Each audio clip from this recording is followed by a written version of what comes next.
गुरुदेव दत्त. गुरुचरित्राचं आपण जे पारायण करतो ते पारायण करताना अनेकदा आपल्या मनामध्ये असे विचार येतात की आपण पारायण करतो पण त्याचा फायदा काय, किंवा आपल्याला याचं फळ मिळणार का. आपल्याला तर काही याचं फळ मिळत नाही, आपण एवढं पारायण करतो.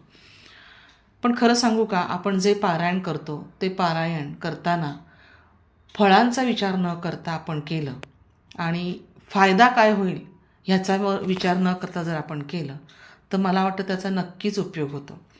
कधीही ईश्वराचं करत असताना किंवा कुठलीही गोष्ट आपण कोणासाठीही करताना, अगदी ईश्वर नाही परंतु सामान्य माणसासाठी सुद्धा जर आपण काही करत असू तर ते करत असताना सुद्धा जर आपण आपल्या मनामध्ये ह्याच्याकडून मला काय मिळेल असा विचार न करता जर आपण आपल्याला ह्याच्यासाठी काय करता येईल हा विचार केला तर तुम्हाला काय मिळेल हा विचार करण्याची तुम्हाला गरजच नाही आहे.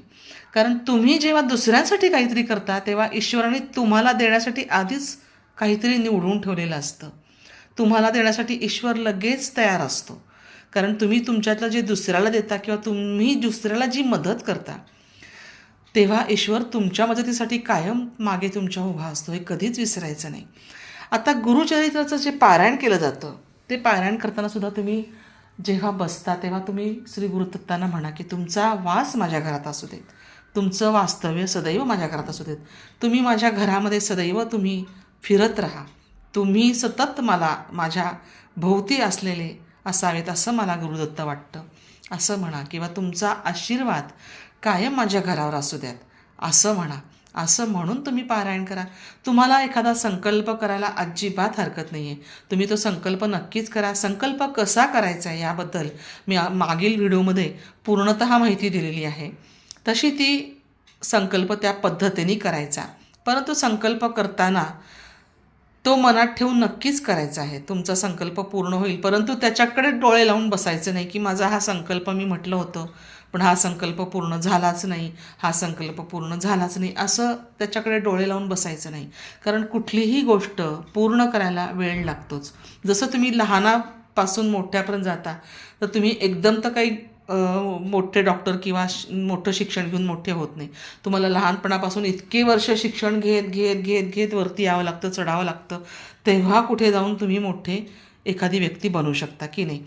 किंवा तुम्हाला डोंगर चढायचं आहे, खालून तुम्ही बघताय की वरती मंदिर आहे, शंकराचार्यांच्या मंदिरात तुम्हाला जायचं आहे, पण तुम्हाला आधी पायथ्यापासून सुरुवात तर करावीच लागेल ना. मग तसंच ह्याही गोष्टीचं आहे की तुम्हाला एखादी गोष्ट तुम्ही मागताय, मागा. तुम्ही तुमच्या आईकडेच मागणार तुम्ही गोष्ट, दत्तगुरू ही आपली आई आहे, परंतु ती मागताना ती लगेच तुम्हाला देईल, दत्तगुरू देतील असं अपेक्षा न ठेवता ती गोष्ट मला देणार आहे दत्तगुरू, परंतु तिला थोडासा एक वेळ द्यायचा. सदैव त्या गोष्टीकडे डोळे लावून नाही बसायचं. परंतु मी एक नक्कीच सांगेन की आपण जे पारायण करतो त्याचे रहस्यमय फायदे असतात बरं का.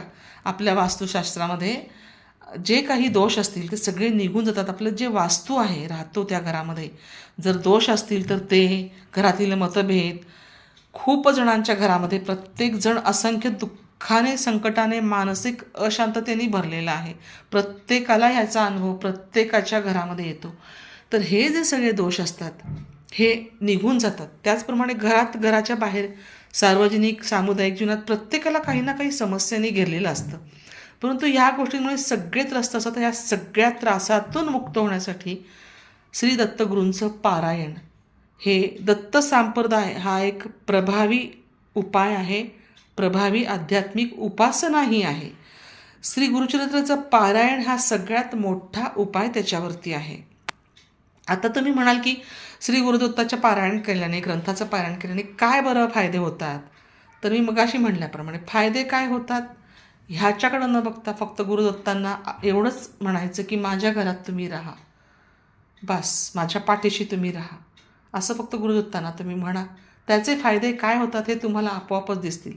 तरी मी सांगते, जेव्हा एखादं संकट आपल्यावर येतं, खूप गंभीर संकट येतं, तेव्हा आपल्या स्वतःवर किंवा आपल्या कुटुंबावर येतं, अशा वेळेला काय करायचं काय हे सुचत नाही. त्यावेळेला हे ग्रंथाचं जे पारायण आहे ना हे आपल्याला या संकटातनं मुक्त करतं. तसंच ग्रंथामध्ये प्रत्येक अक्षर हे एखाद्या मंत्राप्रमाणे असतं, जे तुम्हाला कुठल्याही प्रकारचे आधी आजार असतील तर ते तुम्हाला त्या वाचनाने नष्ट करतात. आणि हे जे आजार असतात हे तुम्हाला ते पूर्णपणे नष्ट करून त्याप्रमाणे तुम्हाला त्याची प्रचिती तुम्हाला ते देत असतात. आणि म्हणून ह्या गोष्टीतनं मुक्तता झाली की माणूस ह्या सर्व दुःखांमधनं मुक्त होतो आणि मग ही श्रद्धा भाविकांमध्ये निर्माण होते. जेव्हा आपण घरामध्ये गुरुचरित्राचं वाचन सुरू करतो तेव्हा आपल्या घरामध्ये नको ते दबाव जर असतील तर ते दबाव तुम्ही बघा, कधी कधी आपल्याला असं काहीतरी असं घरात काहीतरी दबाव असं वाटतो वातावरणामध्ये, कशाची तरी कुठली तरी एक नकारात्मक शक्ती फिरते असं सुद्धा कधी कधी वाटतं. परंतु असं जर आपण केलं, गुरुचरित्राचं पारायण सुरू केलं, असे खूप अनुभव आहेत बरं का, की गुरुचरित्राच्या पारायणाने नुसती मूर्ती घरात आणण्याने सुद्धा खूप फरक पडलेला आहे, फोटो घरात आणण्याने फरक पडलेला आहे. अद्भुत अशा चमत्कारिक शक्त्या ज्या आहेत त्या घर सोडून निघून गेलेल्या आहेत, असे खूप अनुभव आहेत. कधीतरी वेळ येईल त्याप्रमाणे मी तुम्हाला हे अनुभव नक्की सांगेन, कथन करेन. परंतु आज एवढंच सांगते की असे जे दबावात्मक वातावरण आपल्या घरामध्ये असतं, नकारात्मक शक्ती जी आपल्या घरामध्ये वास करते असं आपल्याला वाटत असतं, त्या शक्ती ताबडतोब निघून जातात. हा या गुरुचरित्राच्या ग्रंथाचा पारायणाचा परिणाम असतो. गुरुदत्तांना भूत खेत वाईट शक्ती हे ह्या गुरुदत्तांपासून 4 हात दूर पळतात. आणि म्हणून ह्या ग्रंथाचं महत्त्व आहे, ह्या पारायणाचं महत्त्व आहे आणि त्यामुळे हे आपण वाचलं पाहिजे. त्याचप्रमाणे पितृदोष असेल आपल्या घरामध्ये किंवा एखादा वास्तुदोष असेल घरामध्ये, तर त्यामुळे सुद्धा या गुरुचरित्राच्या पारायणाचा खूप लवकर प्रभाव पडतो. आणि हा जो ग्रंथ आहे हा फक्त आध्यात्मिक उपासनेसाठी नाही आहे, तर ह्याच्यामध्ये आदर्श आध्यात्मिक जीवन नीतिमूल्यसुद्धा कशी जपली जावी ह्याबद्दलसुद्धा या ग्रंथामध्ये सगळं नमूद केलेलं आहे. त्यामुळे आपण हा ग्रंथ जरूर वाचला पाहिजे.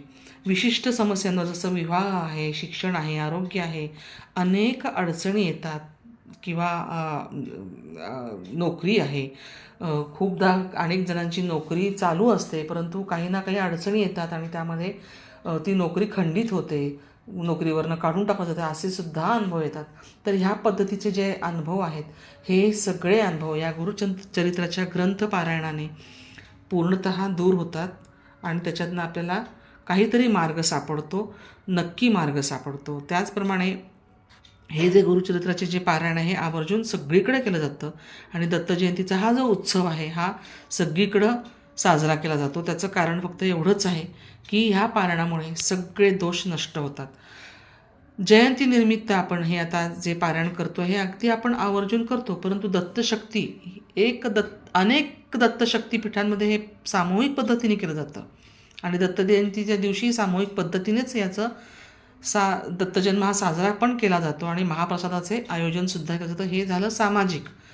आणि आपण घरी जे करतो त्यामुळे काय होतं की आपल्या ह्या घरच्या पारायणामुळे घर शुद्ध होतं, वास्तू शुद्ध होते, मन शुद्ध होतं, शरीर शुद्ध होतं, घरातलं वातावरण शुद्ध होतं, घरात वातावरण पवित्र निर्माण होतं. आपल्या ग्रहतारे पत्रिकेतील जे असतील त्याचे ते ग्रहतारे म्हणा, पितृदोष म्हणा, प्रारब्ध दोष म्हणा, हे सगळं गुरुचरित्राच्या एकच रामबाण उपाय आहे. हा रामबाण उपाय म्हणजे श्री गुरुचरित्र ग्रंथाचे पारायण. हा एवढा एकच रामबाण उपाय तुमच्याजवळ आहे. हा रामबाण उपाय तुम्ही केलात, तुमच्या मनातल्या सर्व शंका नष्ट होतील, तुमच्या मनातल्या सर्व जे विचार आहेत ते सगळे दुर्विचार नष्ट होतील, नकारात्मक विचार नष्ट होतील, घरातल्या नकारात्मक शक्ती दूर होतील. हे एवढं मी सांगण्याचं एवढ्यासाठीच चालला आहे हा माझा प्रयत्न की जन्मातनं एकदा तरी जन्माला आल्यानंतर एकदा तरी हे श्री गुरुचरित्राचं पारायण तुम्ही करा म्हणजे कराच. याचा खूप खूप प्रभाव आहे.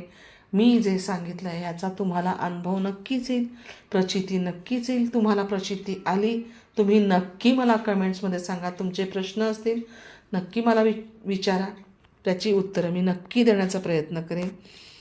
तर तुम्ही अगदी डोळसपणाने या गुरुचरित्र पारायणाचा आनंद घ्या आणि हे अनुभवा, प्रचिती घ्या. श्री गुरुदेव दत्त.